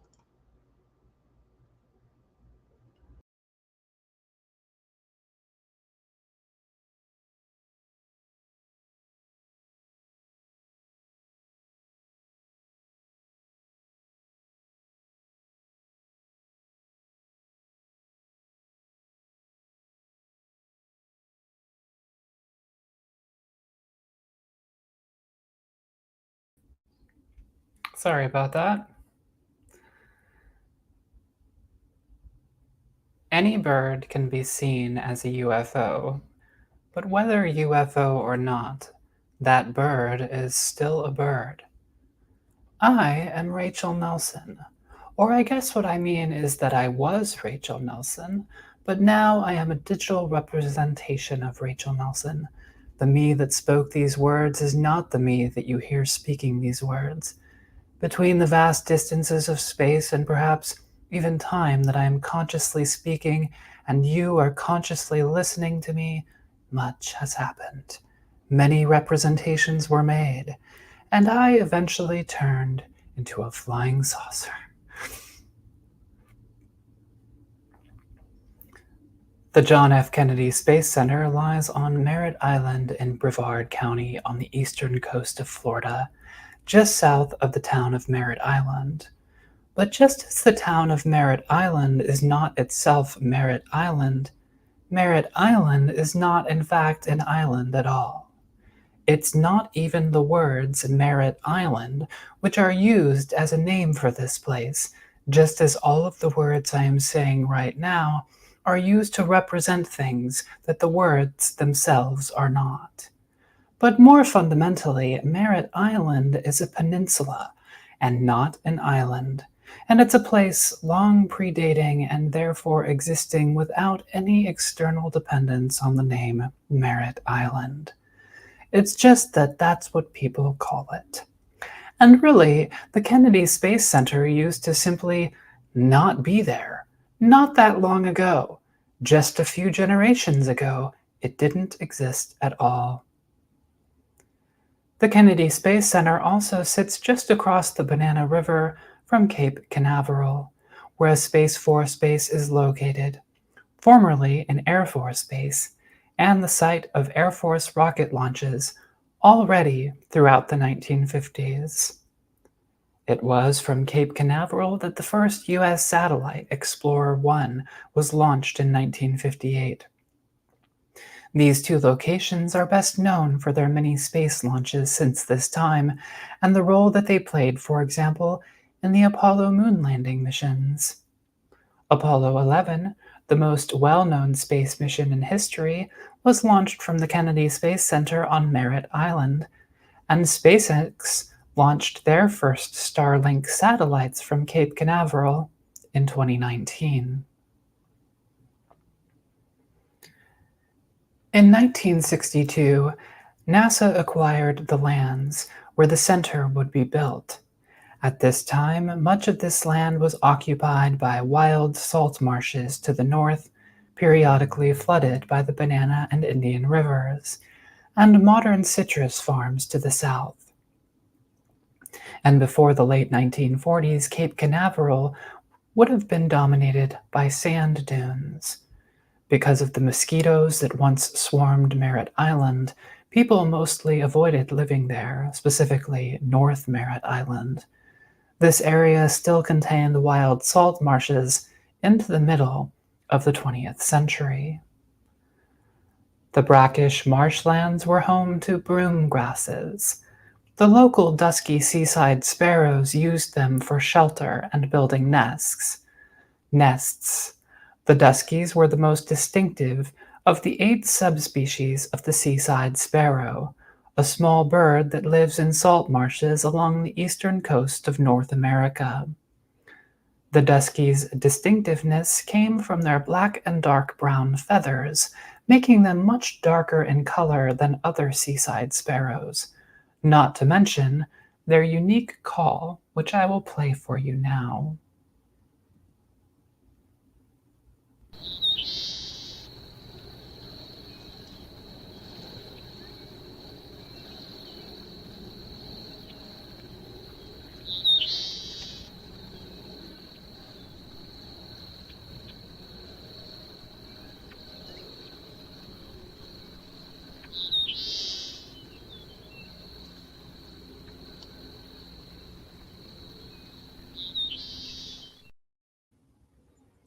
The duskies were endemic to Merritt Island, Cape Canaveral, and some small regions just across the Indian River and near the St. Johns River.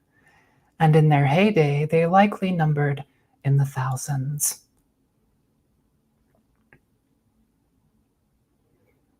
Merritt Island was also inhabited by human hunter-gatherers thousands of years ago, and in more recent times, the I people who formerly inhabited eastern Florida before being decimated by Spanish settlers. But the dusky seaside sparrow likely diverged from other seaside sparrows hundreds of thousands of years ago, at least according to a mitochondrial DNA study that was conducted in the years just after the bird went entirely extinct. If this study is correct, this means that long before humans ever even inhabited North America, the dusky seaside sparrow's ancestors already long inhabited the same broom grasses on Florida's eastern coast. But the duskies' population began to rapidly decline in the 1940s. Eager to develop the land by getting rid of the mosquitoes, mosquito fighters repeatedly sprayed North Merritt Island with DDT, a synthetic pesticide now known for its negative impacts on ecologies and its ability to remain in the environment for decades. Rachel Carson's 1962 book, Silent Spring, discusses the harms of DDT and other synthetic pesticides in detail. Carson writes, for example, quote, "And the sparrows that flit through the shrubby understory of the woodlands and forage with rustling sounds amid the fallen leaves, the song sparrow and the whitethroat, these too have been found among the victims of the elm sprays." Unquote. This was the first major impact to the dusky seaside sparrow, likely in part by killing off insects they relied on for food, and also by contaminating their food supply. In researching this piece, I relied heavily on A Shadow and a Song, The Struggle to Save an Endangered Species, a 1992 book by Mark Jerome Walters that chronicles in grim detail the slow demise of the dusky seaside sparrow throughout the mid-20th century. NASA, in collaboration with the U.S. Fish and Wildlife Service, caused the duskies' population to further shrink throughout the 1950s and 60s. This was again in large part because of a war waged on the vast swarms of mosquitoes that spawned on North Merritt Island, a constant hassle for Air Force and NASA employees. The marshlands were separated into impoundments using dikes, and these impoundments were then flooded to kill mosquitoes. But this also destroyed the broomgrass habitats that Duskies relied on.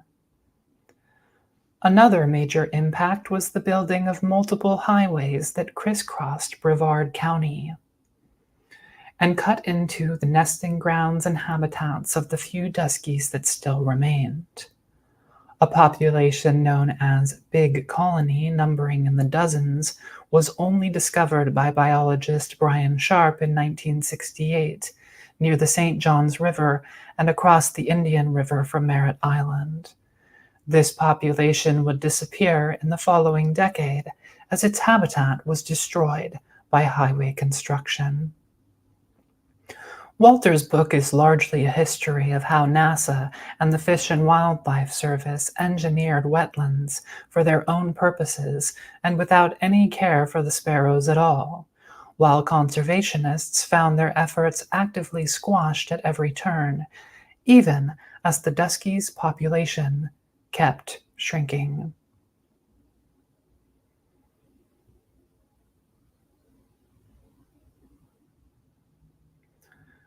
Walters writes, quote, a solicitor's opinion confirmed what some people within Fish and Wildlife had silently suspected all along. Ever since 1973, the service had been violating the Endangered Species Act by colluding in destroying Dusky habitat. It seemed that nothing less than the sparrow's extinction could put Fish and Wildlife's malversations on legal ground. Then, critical habitat would no longer be designated, for nothing would be left to protect. Unquote. By the 1980s, the Dusky population was fewer than 10, and all of the known surviving Duskies were taken into captivity. At first, they were tended to at the Santa Fe Zoological Society, but then they were moved to Discovery Island at Disney World in Orlando, Florida. Formerly Treasure Island, Discovery Island was repurposed as a themed island attraction containing exotic plants and animals from around the world. Here, an attempt to breed Duskies in order to eventually reintroduce them back into their native habitat was undertaken, after previous attempts to do so were actively hindered by the Fish and Wildlife Service in the 1970s. At Disney World, however, the facility was concealed from visitors. The plan was to backcross Dusky males with females of another subspecies, Scott's Seaside Sparrow. In other words, they would crossbreed these two subspecies to produce sparrows with more Dusky genes. These would then be bred with male Duskies to introduce more Dusky genes to each successive generation. While in theory this would have certainly worked, and it even did succeed in producing several sparrows with mostly Dusky genetic makeup, the project was beset by bureaucratic stalling and successive small tragedies. Over the years, each Dusky as well as each Scott's sparrow died. In some cases, this was because of rat infestations. In some cases, the Duskies accidentally killed themselves by panicking and burrowing into crevices that caused the bird's own demise, and others simply died due to old age. The project to try to restore the Dusky sparrow population through backcrossing took many years, slowed by efforts of the Fish and Wildlife Service, so that by the time that a breeding program was underway, all of the Dusky males that survived were already reaching old age. The last surviving one, a male called Orange Band, died alone in captivity on Discovery Island in 1987. Excuse me. Disney World was built at Epcot, which Walt Disney originally slated not to be a theme park at all, but a futuristic utopian city, an experimental prototype city of tomorrow, or Epcot for short. There, people were to live in a futuristic city, but this ultimately didn't happen. Instead, Epcot was turned into a theme park, a place where various spectacular worlds and even representations of our own world are simulated for anyone willing to pay for a ticket to go inside. Discovery Island was designed as a place to showcase the many spectacular marvels of Earth's life, sort of like a zoo. And in this very place, the last individuals of the Dusky Seaside Sparrow literally died.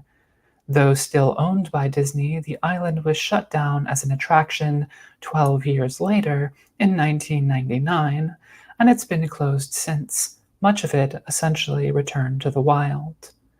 Meanwhile, Kennedy Space Center and the Cape Canaveral Space Force Base still persist, and they are themselves cultural simulations.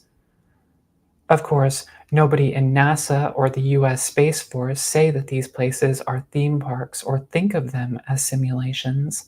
They do have real impacts to the local environment, as I've discussed, and the rockets that launch from these places do really launch and really go up into space. So we can say they exist in the external environment and can cause things to happen objectively. But they are also places that are entirely constructed by humans, using large amounts of steel and concrete, as well as entirely maintained by humans for human purposes, and they are both separate from and a replacement for the places where they are built. In order to create these places, humans had to completely alter the place that was there before. And once these places are abandoned by humans, they will lose all human significance, to deteriorate and gradually recombine with local geological and ecological processes. Perhaps someday, some other subspecies of seaside sparrow might evolve around Merritt Island and the St. John's. On top of the artificial nature of the Kennedy Space Center, it is supported by American visions of dominion over Soviet Russia and futuristic dreams of human space exploration. Yet, as Sarah Scholes argued in her Scientific American article, critiquing human space habitation, which Louise talked about in the pilot of this show, humans aren't well suited for spending long periods of time in space or for living a life on an inhospitable world like Mars or the Moon. And designing and building the infrastructure, spacecraft, and space missions to do so is extremely expensive, while also putting a toll on the Earth's ecosystems and climate. Considering all of these costs, can we really say that the Kennedy Space Center truly represents any realistic vision of a sustainable future? It's not as though the loss of the dusky seaside sparrow or the salt marshes of North Merritt Island and the surrounding regions were the only impacts that humans ever had to North American wildlife. A little over a century ago, the eastern United States was densely populated, with vast flocks of passenger pigeons and Carolina parakeets. Can a person today imagine what it would have been like to see such a U.S., one densely populated by native parrots and flocks of pigeons that stretched for hundreds of miles? I highly recommend Atlas Pro's videos on the various bird and animal species, as well as some subspecies that went extinct in Nearctic North America during the last couple of centuries, and how each was driven to extinction by European settler culture. The various species and subspecies of birds that have disappeared from our skies in recent times invariably disappeared because of human settlers seeking to exploit local wildlife or to develop the land. Birds were hunted to extinction beset by plagues brought from the old world through chickens, or killed off simply because their habitats were destroyed through land development. Some of the most spectacular birds of North America went extinct during this period, like the ivory-billed woodpecker and the great auk. One spectacular bird, the imperial woodpecker, found in the western Sierra Madres of Mexico, is thought to be extinct, but is still listed as critically endangered. But if some imperial individuals have survived to this day, then they are legendary, intelligently controlled, flying objects. Under the right circumstances, spectacular birds thought to be extinct may hypothetically even be regarded as UFOs by people that witness them and are unable to identify them. In a 2022 article from The Mirror, Nick Pope was quoted as arguing that human drone technology has become so advanced that drones are now designed to mimic animals. He speculates, therefore, that extraterrestrials, by comparison, might simply use seagulls to spy on us. But in reality, birds themselves are significant on their own terms, without any requirement to think of them in terms of military defense or alien technology. Birds have their own intelligence, strange appearances, flight behaviors, sounds, and effects on terrestrial animals, and they exist external to humans and otherworldly beings. As I've speculated above, some UFO sighting reports are also sometimes explained by people as sightings of birds. This explanation was given by some during the Lubbock Lights flap of UFO reports that happened in the area of Lubbock, Texas, around late August of 1951. One witness reported what he saw was plovers. I have often wondered over the arrangement of light sources in the Carl Hart photos. Could we be seeing a photograph of birds here? This is something I might go into another time. The CIA explanation for the famous Tremonton, Utah film was birds, and watching the Tremonton film, I feel like it could easily be a video of seagulls, but I'm not really an expert on interpreting UFO footage.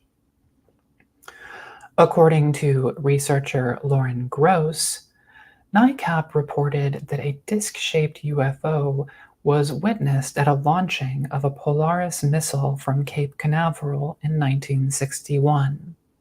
The disc was observed through binoculars by aerospace engineer Mark McClelland, among other witnesses, and was also locked onto by the missile tracking system, according to George Eberhardt's UFOs and Intelligence, a Timeline. It is very unlikely, of course, that the Dusky Seaside Sparrow was ever mistaken for a flying saucer, that a flying saucer was ever actually sighted at Cape Canaveral at a missile launch, or that birds are being used by ET to spy on people. But I think it's worth extending my ideas from last episode here. Much like flying sea foam, the Dusky Seaside Sparrow could in theory have on occasion been spotted by humans and remained unidentified to them.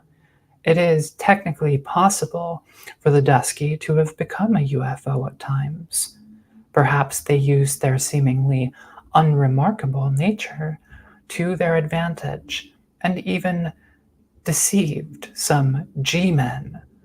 Not only that, but the Dusky in their native habitat of broomgrass-laden salt marshes on the eastern coast of Florida can serve as an alternative mythology to that of crashed saucers and alien humanoids.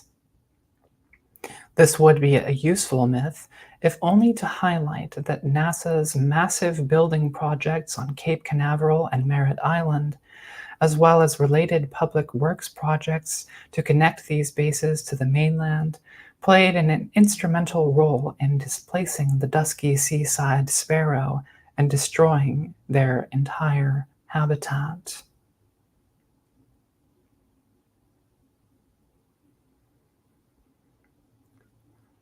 I wonder what this must have been like for the Duskies themselves. First seeing their homes and all of their kin disappear while they themselves struggled to survive, and then being carted off by giants to live in captivity. But we know at least that it must have been like something for these once living birds. But whatever the case, the life and experience of the Dusky was not something that interested the US space program, the Air Force, that interested the US space program or the Air Force during the Cold War, nor even for that matter the US Fish and Wildlife Service. As Walters argues, they failed to see the bird, let alone the bird's habitat, as something intrinsically valuable on its own terms. They preferred instead an artificial refuge built for ducks, which could be hunted and then would therefore draw in tourists. NASA, much like most of the American public, likely didn't really even have an awareness of the sparrow until after they had already made huge changes to Merritt Island.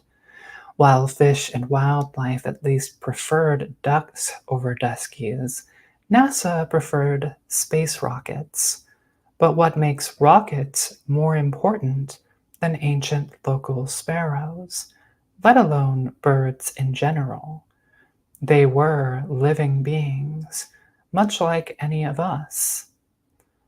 Walters, who grew up in Brevard County, writes, quote, "The transmogrification of Brevard County from a jewel to a trinket is nearly complete. Once the old-timers are gone, there will be little memory of the wild county, the straw and emerald tapestry of North Merritt Island, of the crystal stars set in indigo nights above the St. John's, before lights spilled into it from runaway cities. Worst of all, one day there will be no memory of the black and white shorefinch that once lived there." Unquote.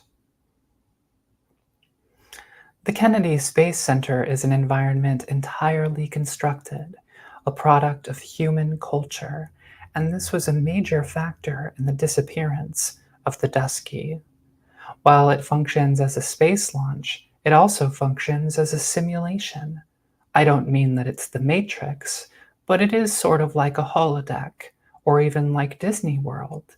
It is an engineered and constructed environment in the external world, in many ways both a figurative and literal representation of human endeavor, set aside for specific human purposes while enriched with both specific and broad representational meanings. Yet not everyone agrees that NASA is the most useful way for the US to invest their money. Even at the time of the space race, writer Kurt Vonnegut famously lampooned, on multiple occasions, the phallic nature of space rockets launched at Cape Canaveral, for example in a satirical short story about launching semen into deep space. And poet Gil Scott-Heron criticized NASA's Apollo program from a social standpoint in his poem Whitey on the Moon. Yet, despite the critics and satirists of the space program, Kennedy Space Center persists as an American spectacle of rocketry and futuristic space-age culture, even while it is also an artificial replacement for what was once there. The marshes and dunes of the St. John's, Merritt Island, and Cape Canaveral Similar to how rockets separate humans entirely from the surface of the Earth, sometimes even as far away as the moon, the space bases from where the rockets launch are separated entirely from the land where they are built. When a person goes to a space base, they find an artificial environment made and sustained by human wherewithal and state funding. Nowadays, rockets launch amid the birds who visit and live on Merritt Island, but before the rockets, there was a much longer age when the dusky seaside sparrow flew there.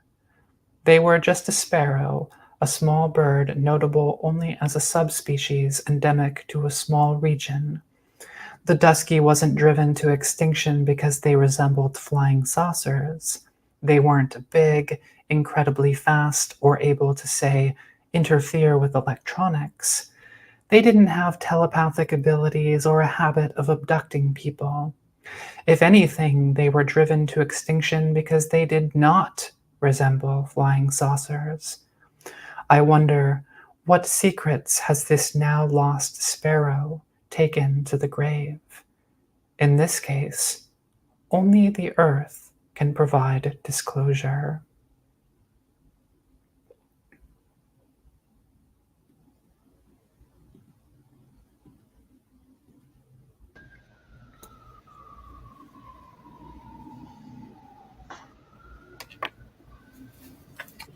All right.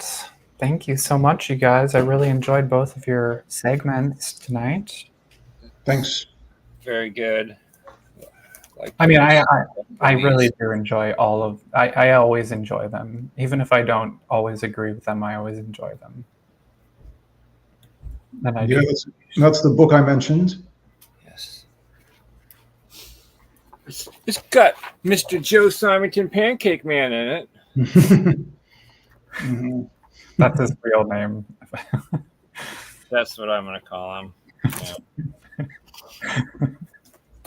Yeah. Another book that you mentioned, Young. Mm-hmm. Got it right here. What? What? By the way, I was looking at because when you were talking, Jeff, about the little green dudes encountered by the Polish farmer, it made me think of the Soviet frogman, because this book by Thomas Red, Active Measures, it talks about an exercise in 1967 or 8 by Soviet forces in Czechoslovakia, involving scuba divers, and they were sort of planting disinformation. It was part of a disinformation operation, but that just sort of reminded me of that. So maybe there was a Soviet aspect potentially, but I don't want to. It's very possible. Yeah, I mean, like I said, that was one of the main kind of theories, was that it was these, like, they kept calling them scouts, but like I think they don't mean like Boy Scouts, like militia, like kind of like military people is what we're talking about. And they kept thinking that they were scouts, either performing a prank on him.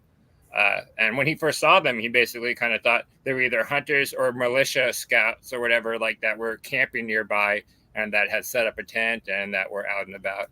And so like that's like what he kind of thought it was at first, and that's kind of what other people thought it was, is that it was just the local military doing some sort of operation, and potentially even a prank on him, you know, at the time. Yeah. No proof. They never admitted it if it did happen. So, but somebody should, maybe somebody has, but look at the geography of that area. Like, are there many lakes or ponds there where you could have some sort of scuba diving activity? And also the mushrooms. Are there any mushrooms that grow there that could be potentially hallucinogenic? I'm sure there are. I haven't looked specifically, but it's like I say, it's a foresty area, lots of brush and trees and whatnot and plants, and it was a farming village. The whole area was, like I said, it was a village of about 72 farms. You know, part of this commune. That's kind of in the, I guess, the southwestern part of Poland. I'm not sure about actual like swamps or lakes in the area. I'd have to go look at some maps, but yeah, it's an interesting theory, and that's kind of like that guy's book I mentioned, that Bartosz Artotowski. His kind of whole book is kind of putting it in the context of the Cold War and the Soviet Union. That's why his book's called Secret UFOs and the People's Republic of Poland, or whatever it was called. Mm-hmm. But again, it's in Polish, and I don't have the book. I found it like 60 pages sample of it online. Then I kind of translated various pages to look up some information, but it's very interesting. Frogman. And, that would make a whole lot of sense with, this hump they keep talking about, right? Yeah. And the face painted as well. Yeah. And in fact, there's a case I didn't mention that happened a year or so later in a different area of Poland, in a village called Hel, which is actually near the beach. It's kind of like this peninsula on the ocean, this village, where this lady saw, again, these people in these black overalls with what she said looked like a lump kind of around the back of the neck area, and kind of painted faces, and very similar encounter to this other guy had. And this one was, like I say, actually near the beach of the ocean, like on this peninsula as well. So it's entirely possible that's what some of these people were seeing, I guess, is these frogmen. Mm-hmm. And they were called frogmen in multiple of the sources. Like, that's what they call them, is frogmen. So it may be less amphibian than people actually, less literal frog, more frog people than people realize. And as I said, he this whole time he says that he thought they were just somebody from like a different nationality. Wolski believes the entities whom he encountered were quite simply just men, but men of a different nationality, perhaps Chinese. He says the appearance can be explained by like paint on their faces. And the Soviet Union was a vast, landmass with many cultures and ethnicities.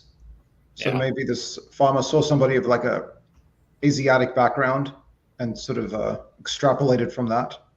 Yeah, and as we know, the most kind of like aquatic frog feature of it, this alleged webbing between the hands, which in some of the reports that I had read that reported the webbing said that he didn't get a close enough look, but they could have been gloves of some kind. Mm-hmm. But then I also read that Bolnia introduced that as a fake part of the story, that there was no actual webbing between the fingers in the first place.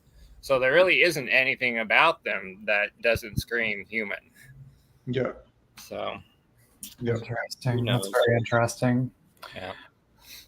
Okay. Well, on that note, call it a show. It's the longest episode yet.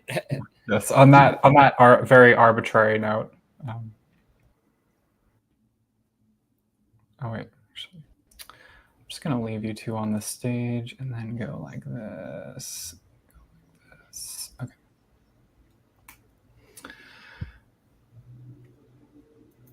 And for our final story tonight, in the greater Cincinnati area, lightning struck a golf course in late May, leaving a radiating branching pattern of marks on the ground. A video of the strange pattern went viral after being posted to TikTok by staff member Jason Herrick of the Ivy Hills Country Club in Newton. A nearby golf hole was later reportedly moved to the center of the pattern by club staff. I think this strange pattern is a clear message. The weather hates golf. Before we go, if you enjoy this show, we would like you to please consider subscribing to our channel, Ufo Sunset. Please also hit the like button and hit the notification bell icon if you'd like to get notified about upcoming videos. And come and join our cozy and intimate live chat. A great plus for joining the live chat is that you can give us constructive feedback live on the air, especially if we make any factual errors. You can also join our Discord, a temporary link to which can be found in the episode description. Here at Ufos, our political and personal views are not the same, and the work of each of us is independent work. Personal views or positions expressed in individual pieces are not necessarily those of Ufos, who is not a person and has no views, or myself. Please be sure to check out our respective content. I can be found at the Earth YouTube channel. Visit Luis Cayetano's website, ufologiescorrupt.com, which is, you can find this piece there, actually, the piece that he did tonight. And you can find Jeff Knox's daily posts on history and the science of UFOs on Twitter or Facebook. Jeff Knox spends all of his time studying UFOs, fact, and he doesn't make any money off of it. Please consider visiting his Patreon page and becoming his patron. Thank you, Jeff. Thank you, Luis. Thank you, Dr. Brigham, for joining the chat. Wonderful to see you here. Thank you to all of our lovely viewers and listeners. Thank you, guys. Thank you, everyone. Thanks. Have a good night, boys. All right. You too. And in the words of the disc, I don't want to believe. I just want to dance. Oh, shoot. I forgot to upload the video. All right. Let's hang out for a minute while I upload this stupid video. No dancing for you. Dorothy, you going to dance? No? Thank you, Dorothy. Thank you for your chewing.